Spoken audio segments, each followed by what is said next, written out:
لكم من بعد ما داكشي اللي طاري في لي ريزو سوسيو سبجه وشحال من حاجه، تشوف عيالات كبار، دي بيبي، ناس دي جون، دراري باقين صغار، تتلقاهم تيضرك خاطرك تلقى واحد غارق بحال هكا، تلقى الجثه ديالو طالعه فوق الماء تيجبدو فيه. كيفاش واحد تيطالب غادي بعدا اسبانيا باش يقلب على خدمه؟ كيفاش يقلب عليها؟ فاوروبا راه عندها تكاليف، اوروبا راه غاليه. في شي حاجه اللي في المغرب تتاخذ مثلا الخبز بدرهم تناخذوه بدرهم و20، هنا راه الخبز راه بانارو اللي هي 11 درهم. ايوا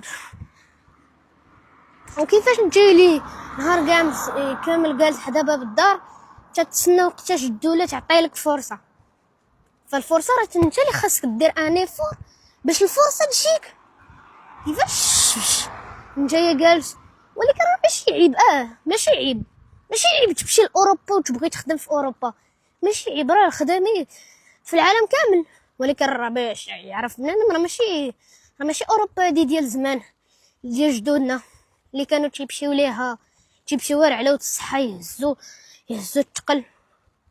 ولكن دابا راه اوروبا راه محتاجه عقل، محتاجه شي حاجه، محتاجه دي دبلومات، الناس اللي عندهم شي حاجه، الناس اللي عندهم زعما العقل، ماشي واحد اللي محتاجه غادي حارق وما عنده والو في مخو في لي ديبلوم ديالو في لاكارير. تلقاه خرج من المدرسه في الكوليج 7 ولا 8 ولا 9.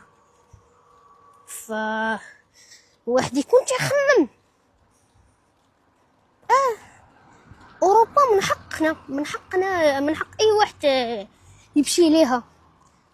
ولكن الفرصه راه خصك تجبدها من المغرب، الفرصه ولا الوجبه اللي باش تكونك وتخليك تمشي لاوروبا وتخليك تمشي لامريكان وفين ما بغيتي تمشي، راه خصك تجبدها من المغرب، ولا خاصك تجبدها من لونسينيومون ديالك، من لي انستيتيوشن اللي قريتي فيهم في الصغر، فين تبدا فين تكون. فنتمنى من الله تهدي هاد الناس، ونتلاقى في فيديو جديد.